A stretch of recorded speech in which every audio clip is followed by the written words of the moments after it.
The sun has left and forgotten me. It's dark, I cannot see. Your stories don't define you, but how you tell them will. Hi, I'm Sarah Elkins, your host and chief story maker at Elkins Consulting.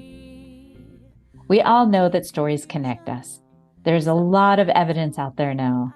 So the next question is, what stories do you want to tell to connect with the people that you want to connect with? And how are you going to tell a story about yourself that isn't self-centered or bragging? There are so many opportunities that we have to share a story to connect with people. But if we don't know which story to tell that demonstrates who we are and what matters to us, then we aren't going to connect at the most authentic level. Our guest today is Adina Edelman, and we met through story, of course. We were on LinkedIn, and somebody tagged me in a comment on Adina's post about bundt cakes. Adina, I can't wait to have you tell the story from your perspective and how you wrote that post. And thank you so much for joining me today. Thank you so much for having me. This is so fun. That was a kind of spontaneously driven post where I was making a bundt cake. And I am very partial to desserts with fruit. And so I wanted to make an apple bundt cake. And I was not aware that when you put fruit into a bundt cake, immediately you're going to have problems involving the baking length. And what happened with me was that half of the cake ended up not being baked. And I only found that out after I overturned the pan. And the first half was lovely baked. And then what was now the top half just slid all the way down because it was just liquid. It was batter. It was all batter, delicious tasting batter. Yeah. Oh my goodness. That is so frustrating. Well, and then you posted about it as an analogy. So I think our listeners will appreciate this analogy because in my podcast, I often talk about how analogy is also a great way to connect through story, especially if you have one that really resonates with your particular audience. Absolutely. And there are so many analogies to be found with the writing process. And this was one that struck me where in specific, so I connected the making of this bundt cake to the writing process, and that this was not my first time making a bundt cake. This was, I think, my second or third time. I have not succeeded in certain ways at each effort, each attempt. And I found this very similar to the novel writing process, in which one goes through many drafts before they come to a finished version of their manuscript, which they're going to move forward with. And the first draft for sure is not going to work, and neither might the second or the third or the fourth and so on. And that's the comparison I made with this bundt making experience. So not to give up, because it's not like you're going to say, I'm never baking a bundt cake again. After 3 tries, I'm giving up, right? Exactly. You got to keep on trying. And even to walk in with that sort of expectation that it is a process and it's okay if things go wrong. And there will be elements in there that are both need improvement, but also, the batter still tasted good. Like there was still something working there. So there's going to be pros and cons at each stage. Right. As long as you learn from each part, right? Yeah. I remember when we first moved to Montana from Washington, D.C., and I tried to make challah, the Jewish braided bread that we eat on the Sabbath. And for our listeners, baking at high altitude is really different from baking anywhere else. And my first attempt, it was like bricks. I mean, even the dog wouldn't eat them. Oh, wow. And she was a total food. She's a lab. I mean, she'd eat anything. She wouldn't eat them. And then the second time they ended up more like pancakes, like they overrose. And I went through a few iterations and I almost gave up. I almost decided I'm just not doing it again. But here's another interesting analogy that just popped into my head. Every time I'd make them, I'd cut the dough in half or in thirds and make the challah. And then I would have leftover dough that I would put in the fridge. And the next day I would make sticky buns from it. So I'd roll it out in a big rectangle. Yeah. I'd sprinkle brown sugar. I'd put some melted butter on there, some cinnamon and nutmeg and all this stuff, craisins and nuts. And I'd roll it up and slice it and stick it in a pie pan with the brown sugar and butter mixture that's like a caramel. Mhm. And I'd bake them and they'd come out so delicious. It didn't matter what the challah was like because the dough would make perfect sticky buns every time. Mhm. And I almost gave up. I told my husband, okay, that's it. I'm done. I'm not doing this again. He goes, I think you should give it one more try. I said, you just want sticky buns tomorrow. He said, yeah. So that brings me to a question. And we actually haven't started like how I usually start with these podcasts, but we'll go back to that. It brings me to a question about people who take what they think is going to be what the book is going to be, and it ends up being something really different. It's like a side effect. Like the challah wasn't great, but the sticky buns, right? Yeah. So tell me about a client where that happened. I'm sure you have one in your head. A client where that happened?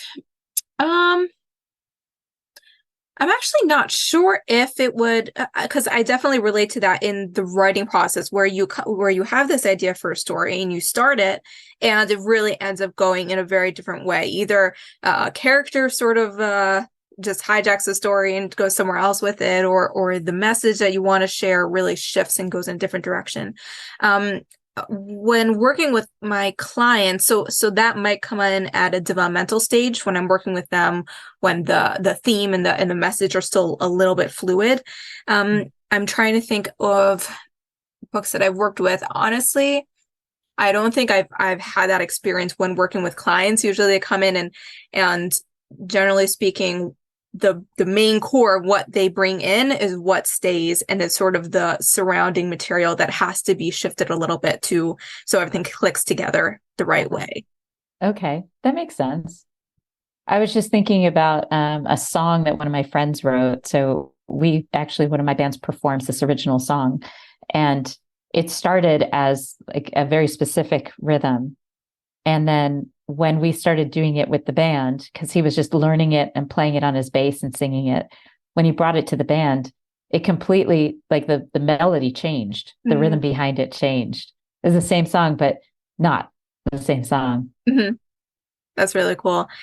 And that makes me think of, there's in the music world, you can take, let's say, a pop song and make it acoustic and then transform that into a cappella, and you get a totally different sound and vibe and just listening experience. It's really interesting. Yeah, perfect. That's a perfect analogy because you're starting with the same ingredients. Mm-hmm. Yeah, same notes. Same notes. Well, and it was the same lyrics and the melody was pretty much the same, but because the rhythm changed, the phrasing had to change. Mm-hmm. That's very cool. Oh, that is very cool. I never thought about it that way until we just started talking baking. There you go. Okay, so let's rewind. Let's go back to where I usually start these because I think it will put all of our conversation into a different perspective for our listeners. So those listeners that have heard more than 100 episodes, I have 300 and something out there. Most people know that I start this way. I would love to hear something from you, Adina, about you that most people might not know. And I love to ask that question because many people say, well, I'm kind of an open book. I share all this stuff. And then we always end up finding something that is either surprising or really like beautiful and that I wouldn't have known. So do you have something in your head to share? I mean, like a few things popped into my head. It's kind of hard to choose because like some pieces I have like dropped here and there on LinkedIn. So I'm trying to think of something that like people actually wouldn't know. Oh man. My sister said, I told everybody I hated pink for the longest time because you hated pink, because I'm the older sister. She said, but nobody knew that I actually secretly loved pink. That's so cute. Yeah, well, she's my sister. She's pretty funny. That's so sweet. Oh man, something about me that most people would not You can do something you dropped on LinkedIn that, how many people really read our work on LinkedIn? I have Oh, a yeah. lot of followers, and I still know barely anything actually reaches beyond the surface. So One thing that came to mind, which whenever I talk about it, people are like, "Oh, how about you?" So I took singing lessons for 4 years while I was in high school. And because I'm an Orthodox Jew, I don't sing in front of men. And that's why, like, I don't talk about it, because then people are like, "Oh, how about you sing for us? Or how about you, like, do a video or whatever?" I'm like, I really don't want to get into that. Like, we just, like, I'm a book editor. Let's just stay there, you know? So, but that is something that has definitely been an enriching experience in my life. And it was even kind of like like therapy for me in high school, because you just go to this place where all you do is use your voice and you sing, and you get to sort of, like, that was the magical fairyland to leave behind all the homework and the tests and all that. So that's definitely something that, still impacts my life and my experiences. you still sing in certain contexts, like at synagogue? So, I mean, quietly, but mostly at home. Mostly at home. If there's like a women's gathering and they're singing, then I'll sing along. But and there are definitely opportunities if I wanted to, let's say perform or whatever, but it's not something that I've ever pursued as something I want to spend as much time in. It's something that I find personal, and I definitely enjoy, like, giving it to people and singing with people. But it's more something that, like, I one day look forward to singing with my children, and doing, like, I'm Right. looking forward to having that as a private, close experience. Oh, that's a sweet thought. I never really thought about it like that, as more of an intimate gesture. And Mm. that's what you're talking about, is that singing as an intimate gesture. And I remember the first time when my husband and I were dancing to a song and I was singing along with it. And it did, you're right. I mean, it felt really intimate, that first experience like that. And he didn't know I was a singer. And I, like you, I sang all through high school, all through college. I was in performing arts and all that. So Mhm. when you think about that singing, and the act of taking the lessons and listening and expressing yourself in that way, can you see how that affects you as a book editor? Like, where certain aspects of that experience show up in your book editing and your relationships with your clients? That's interesting. Um, I mean, there's, like I said before, so many analogies with writing. So there's so many analogies with music and writing. It's amazing. They just pop up everywhere. Um, as for how it comes into play with working with my clients and stuff, well, one thing is that, just like there's, rhythm in music, and there's so many different ways to play with notes to bring about a certain experience, that's the same thing with writing. And so that sort of melodic tendency in writing, to be able to pick that up and use that when I'm editing. So you could say that they're very two separate things, but it also could be that they are related. And when I'm especially doing a line edit, where you're looking more at flow and sentence structure and how the words sound as you're reading them. So I think that might be linked. But I also think, I don't know, a lot of this could be speculative, because I don't think I've connected them in this way in my mind before, but That's the whole goal here. yeah, To find that. it Right. could just be like the simple thing of those lessons enable me to have a voice, quite literally. And then when speaking with my clients and being able to use that in, a respectful but sometimes often needing to be firm way, when at the end of the day it's their book, but sometimes they need a little guidance to hear what might be better for the reader. And I think also just that what's the word? The ability to enjoy it, but also have, I'm blanking on the word. This is so frustrating. To have the discipline alongside the joy. See, I don't have discipline much, so that's why that word didn't pop into my head. Yeah, but so it happens with singing and it happens with writing as well, and with working with clients and with running your own business as well, for sure. Mhm. Um, and also the idea that in singing a slightest like little switch in what you're doing, either mechanically or just like the way you're standing, and also that with writing or the way that I'm engaging with a client, like the slightest switch can turn something that sounds strained into something that sounds easy flowing and connect to the audience. So there's just so many little bits of Yeah. yeah.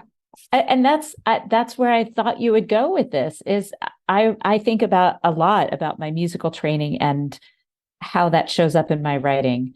Mhm. And I love your first point, which is it becomes more melodic if you have melody in your soul. If you've experienced singing melody, and then you can find the harmonics in the writing too, Mhm. those other characters that blend to make the story more rich, Mhm. right? I really believe that a lot of my musical training helps me to be a better communicator overall. And I'm guessing that, well, you sing in choir, right? Mhm. So that you cannot successfully and what's the word I'm looking for? You can't really sing in a choir if you aren't listening. Yeah. But you And have to be listening to other people while also not getting mixed up in what you're singing. right, because it's easy. I've had a lot of experiences where I tried to sing a harmony with somebody and they moved to my note because Yes. they couldn't stay Yeah. with the melody while they were hearing me sing it. Yeah. And that's a big one. I mean, being Mhm. able to hold your spot Yeah. while listening to all the noise around you. Mhm. Yeah. Yeah, Wow. and also that idea, and this really relates to being an editor, where that harmony is not the main melody, right? We're just supporting the person who's singing melody, and that's really what an editor is doing, where the author is the one who owns the writing. They're the one who is in charge of this entire thing, and they're the ones who wrote the book and they're giving it to the reader. And the editor is purely a supportive role. We're just making sure that everything sounds right and comes across in the best way that it can. Um, and it can be definitely hard at times to keep that role and make sure that we don't impede and enter the melody. But that's an important, line to stay at. It is. And I really believe that your musical experience probably helps you keep that in mind as you're doing your work. I know I've worked with editors that tried to make my voice theirs Mm, while, not and fun. no, and I've seen it in other people, and I've done that where I've corrected somebody's writing and went, oh, wait. That's no, that's my voice. That's not his voice Mm, because I've been a writing coach in the past for a few clients. That's so fascinating. I had never really put this together until we started talking. But so much of what we experience in our lives prepare us to do what we're doing now. mhm, Most of the time, we don't even know that we are applying a lesson from 20 mhm. years ago in our current life. We just don't, unless we stop to think about And it. talk about it. Yes. Exactly, which is exactly what we're doing. So, you've already told us you're a book editor, and we've heard your a lot of your method and uh, motivation in how you edit. So, I'm curious about a time that a recent client where you just felt like you were in exactly the right job, that you Mm, were doing what you were meant to do. Because it seems to me that you are really comfortable and confident in the work you're doing. You know that you're good at it, and it brings you great satisfaction. I can see yeah. that in the way you talk about it. So, a lot of people I can say, well, tell me about something that brought you joy in your job. And they're like, it's just my job. Right. But tell me about a time that recently that you were like, oh, yeah, I meant to do this. Hmm.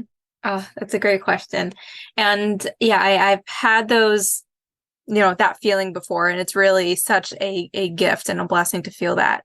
Um, I think that one of the times, and it does happen, so I'm going to mention a client, but any other clients who I'm not referring to, just know that you can be included as well. But I was working recently with a memoir writer, and we were doing a developmental edit, which was a big picture look on his book, and then a couple rounds of line editing. And it was like, thank God, it worked out really well. That's exactly what the book needed. And it was just one of those working relationships where I said, okay, here's what needs to happen. This like is in a really good condition, but it just needs to like be polished a little bit more and then it'll get there. And just like that, he was able to bring it up a level and make sure that it was great for readers. And being able to just work on that book and just knowing like, oh, I know exactly what to do here to make this chapter make sense and to have this whole section, giving over the message in the right way. And then when working on the line edit of like, I realized that this is what he's trying to say. Let me make this suggestion. And then he accepts it right after that. And, it just went very, very smoothly. So that was very nice. And then in a slightly different way, like just last week, I got from a publisher a copy of a book that I spent over 60 hours editing. And this was a fiction book, which I love fiction. And just being able to hold that was so special. And the author was kind enough to give me a whole paragraph and the acknowledgments thanking me. Wow. So sweet. And that was also like another, like I spent so much time on this and it came out amazing and readers are really going to enjoy it and I get to hold it. And that was also very, very special. Oh, I love that. When they are open to it and they realize they hired you for a reason. Mm-hmm. Yes. And we all have the times where they don't, and we feel like we failed somehow. I had a client that just didn't. I would make suggestions about, what to do next and between our sessions. And here are some things that, you need to bring with you the next time, some thoughts, some journaling, whatever it was. And after the first session, I gave him this, idea of some stuff to do to start moving forward in the reasons he hired me in the first place. Mm-hmm. When we got to that second session, he goes, "Oh, I didn't do that. I did this instead." And it was really dismissive. Yeah. And I said, well, okay, let's start with that and see if it does the same thing. Because, I told you why I was asking you to do this. It's not like I just said, just do this. I said, This is what we were trying to get toward. And I said, do you feel like you move forward with this? He's like, no. And I said, well, maybe for our next session, you can actually do what we talked about because this is what's going to help you move forward. He's like, how? And I said, well, you're going to have to trust the process. You hired me. So trust the process. Yeah. And by the time we got to the third session, I fired him. I said, yeah, this is it. This isn't going to work. Here are a couple of other coaches that I would recommend, and I will refund everything except for those 2 sessions. And I'm not going to charge you for today's session, but this isn't going to work. Yeah. Yeah, absolutely. It is so hard to work with someone who you're trying to help and you're giving the right advice to, and they want to do their own thing. Right. So tell me about a client like that and how you resolved it. My resolution was, you need to find a different coach because, and he was very upset. He said, are you firing me? And I said, if you want to put it that way, but what I'm saying is neither of us are going to be satisfied with this. And my reputation is on the line. Yeah. So if we finish all 6 of our sessions and you don't feel like you've made any progress, that's on both of us, but that's my reputation on the line. So I don't feel like you're going to make progress with me, but maybe there's another coach out there. So I sent him some referrals and he ended up going with another coach and following up with me about 6 months later saying that was the right thing to do. Oh, amazing. I was very surprised to hear from him, but, and I was so grateful that he had that humility to say, hey, you were right. You weren't the right coach for me. And now I feel like I'm making some progress. So tell me about one that just didn't work out for you or. Yeah, I've been so blessed with amazing clients. I think I'm trying to think of experiences that have been like super frustrating. So I thankfully have not, I know colleagues, I've known other editors who have worked with authors who just rejected almost all their suggestions, and they felt like, why are we doing this? I thankfully have not had that specific experience. What I've more had is where I would make a suggestion and there would be a lot of back and forth of sort of arguing about it. Uh-huh. And sometimes I would just let it go, because it simply was not important enough to keep squabbling over. And sometimes, and this would often happen when I was working through a publisher. So I would be in direct contact with the author and saying, according to their sensitivity standards, we don't want to have this in the book. And they would be like, well, I want it in there and it's important. And I would be like, I understand that you want that, but it has to go. And like, it would just be a little bit of a back and forth until they finally accepted that if they want to get published through this publisher, they would have to reword it or take it out or something.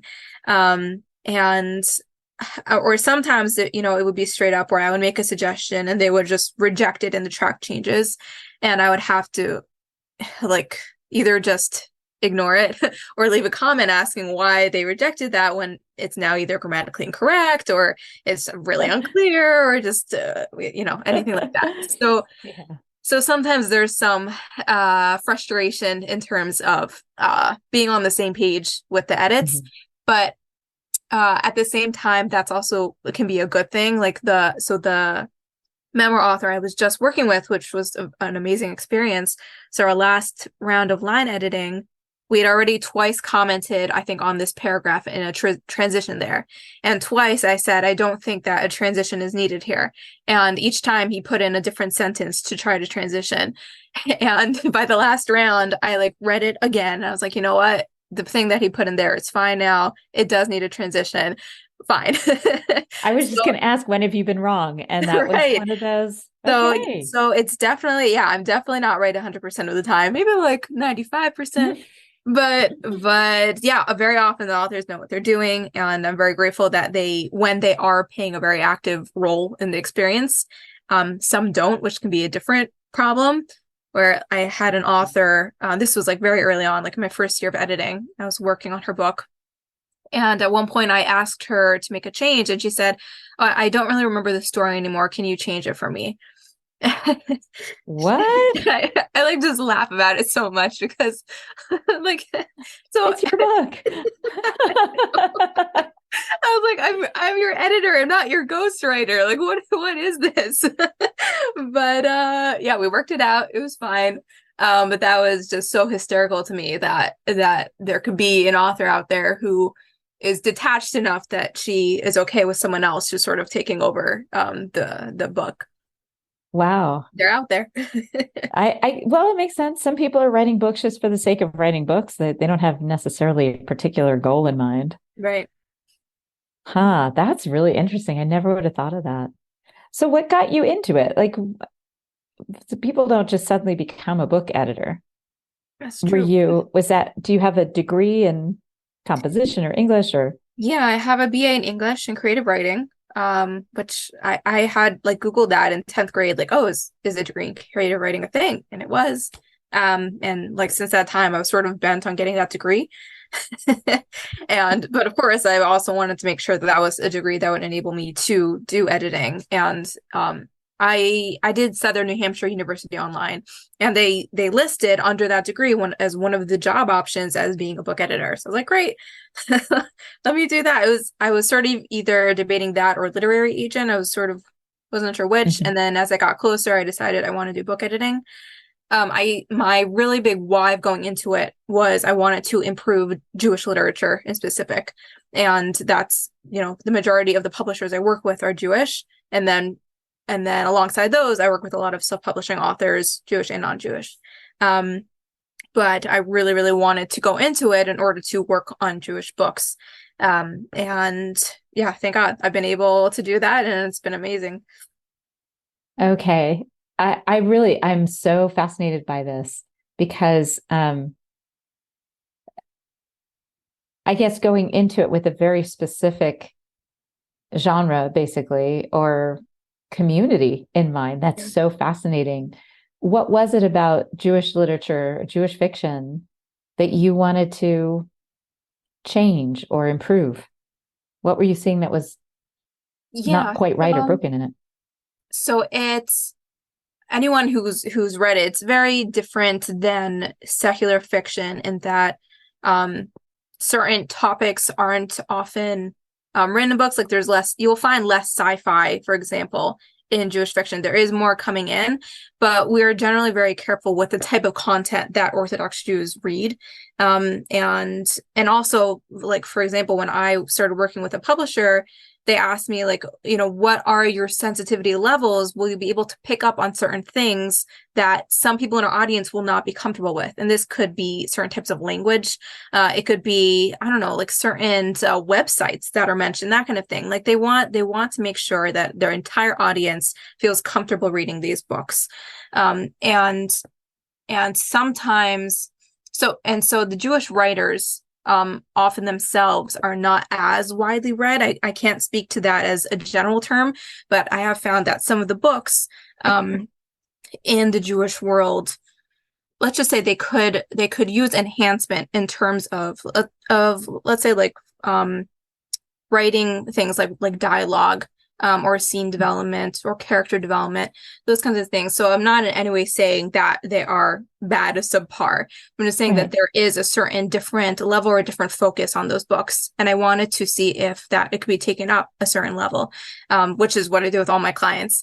And in general, like at a certain age, I started just reading, I love middle grade fiction. And I would really just read secular, non-Jewish middle grade fiction.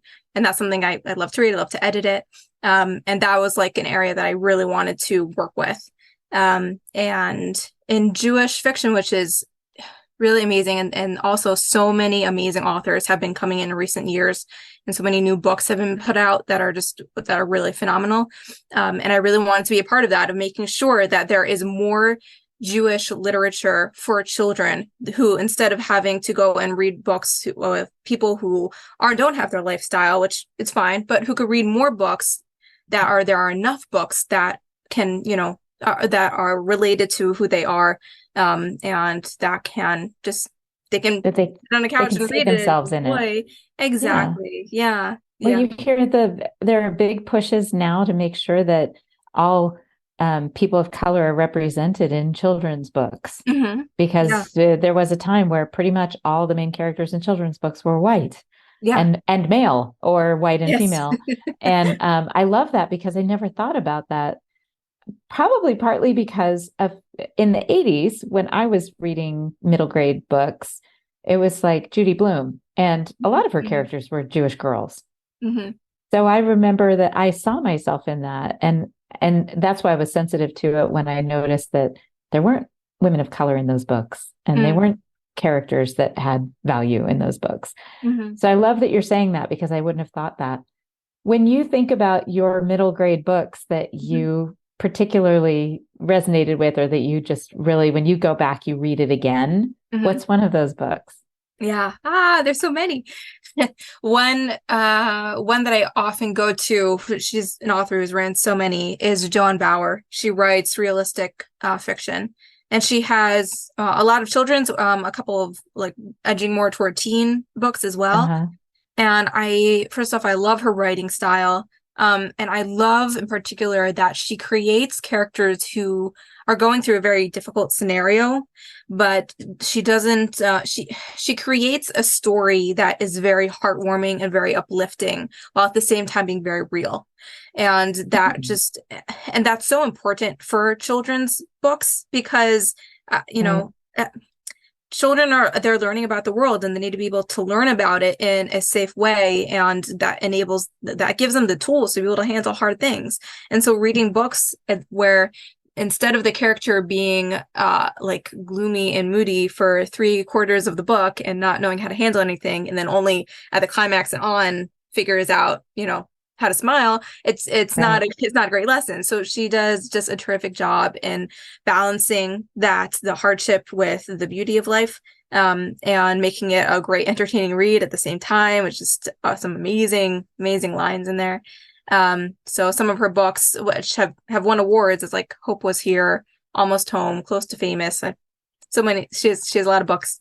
So she's definitely something I highly recommend to anyone who wants to get into middle grade fiction. And I always say that a good middle grade book can be read at any age, not at like age 3, but like middle grade and up. Right. I agree. And I love that you're bringing that up, because when I worked at our local library, our boys were little and I just needed health insurance. So I worked at our local library for, I don't know, 2.5 years.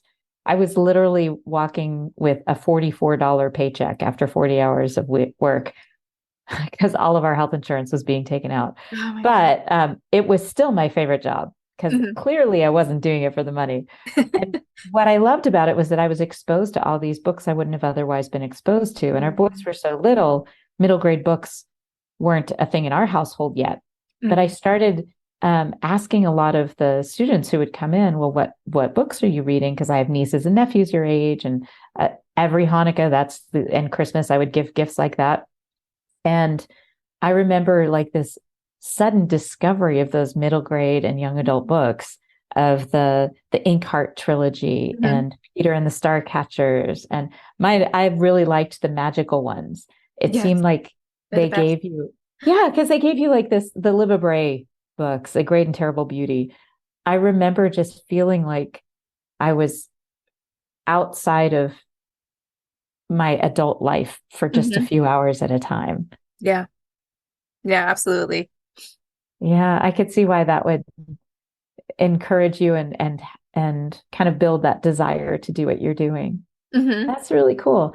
So, of all the books that you have edited, are there one or two that, and for our listeners, we will put the titles of those middle grade books that Adina mentioned and the author in the blog post associated with this podcast, so that you can look them up, read the reviews, and maybe buy them for your middle grade students or friends' kids or whatever. But we'll have that in the show notes, of course, at elkinsconsulting.com. But as we kind of bring this full circle and wrap it up, what are a couple of books that you've worked on that when you think about, you're like really, not just really proud of, but that you would read and that you would want to give as gifts to people? Ooh. Okay, 3 come to mind. Can I do I get that many? As many as you want, Adina. I'm a reader, so I love readers. I love hearing that. I even love non-readers who listen to books. I'm all about it, as long as you're ingesting. Yeah, audiobooks are awesome. Words. Yes. Yeah. The first, so one of my authors, Philip Ray, he just he has 3 books out so far, and besides for being an amazing person, he's also an amazing author. And I particularly love his books because I really, really enjoy sword fighting, and he has a wonderful historical fiction world set in France in the time period of the Musketeers. So those are definitely books that not only were just so fun to edit, but definitely books that I would just enjoy reading in general. And I would recommend to people who enjoy mystery, who enjoy historical fiction, enjoy anything involving swords. Definitely go check those out. Anything involving swords. Fun. Exactly. Yeah. You must have brothers. 5. You have 5 brothers. Yeah. I hear that because I have 2 boys, and so I hear, oh, I love swords. I love dinosaurs, and I love construction vehicles. Even in my 50s, my boys are long out of the house, but I will stop at construction sites and watch. And it was because I watched them enjoy it, and I'm like, whoa, that is really fascinating. That's great. Okay, so the Philip Ray novels that take place during the Musketeer time with lots of swords. Yes. Yeah. Very exciting. Another is, I'm looking up because I have a lot of the books I worked on a shelf above my desk. So cool. To remember. Would you take a picture of that? Are you allowed to do that? Yeah, absolutely. They're all published. Okay. Yeah. Sure. So take a picture of that and we'll include it in the blog post so that people can see what you look at when you're working. Sounds good. Okay. Another book, which is of a more serious nature, is a memoir It's called Even If I'm Not by Dvor Kramen. And that was just an incredibly powerful memoir I worked on, which is about her story of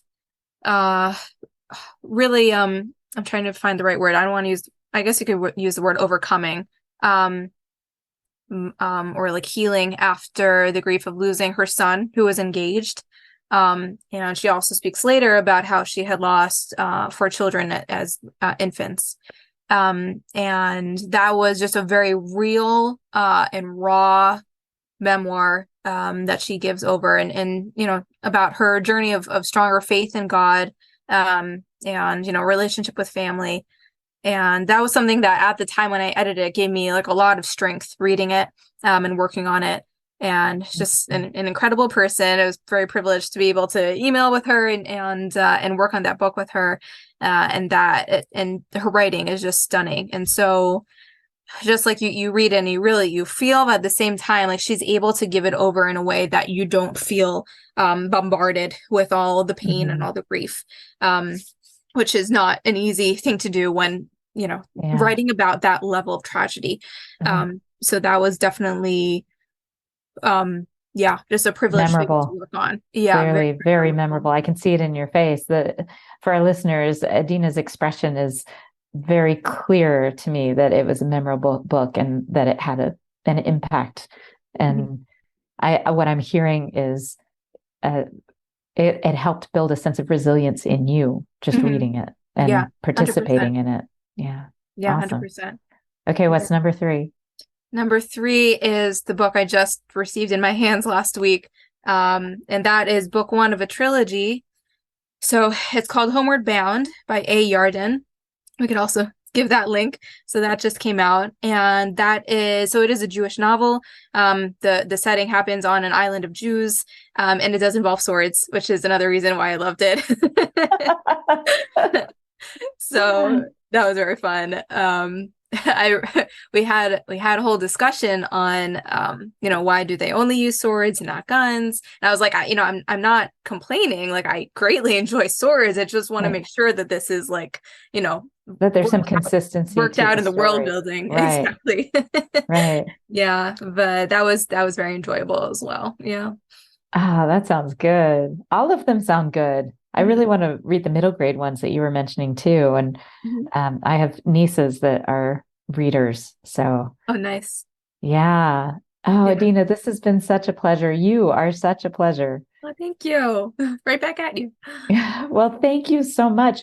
So for our listeners, you said that you do some book editing for people who are self-publishing.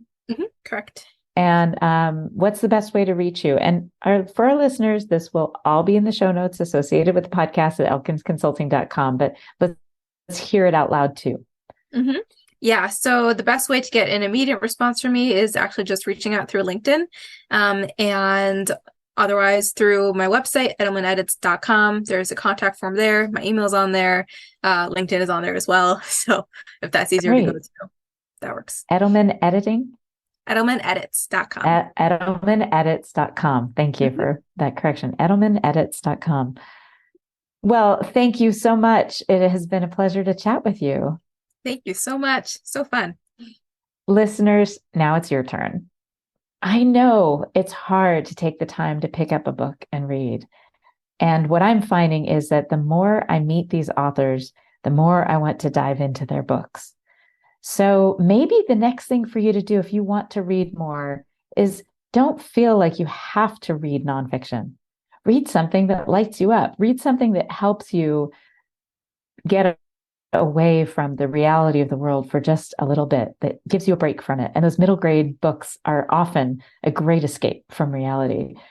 And maybe it's time to reach out and join a book club and find something that you can really enjoy. I have some friends that are struggling to connect with other people, and they're living in communities that they don't feel connected to. And every time I recommend they find the local library and find a book club. Because if you want to meet people that are of like heart, but not necessarily like-minded, the library is a good place to do it. Thank you so much for listening to Your Stories Don't Define You, How You Tell Them Will. Smile, what's the use of crying? you'll find that life is still worthwhile if you just smile.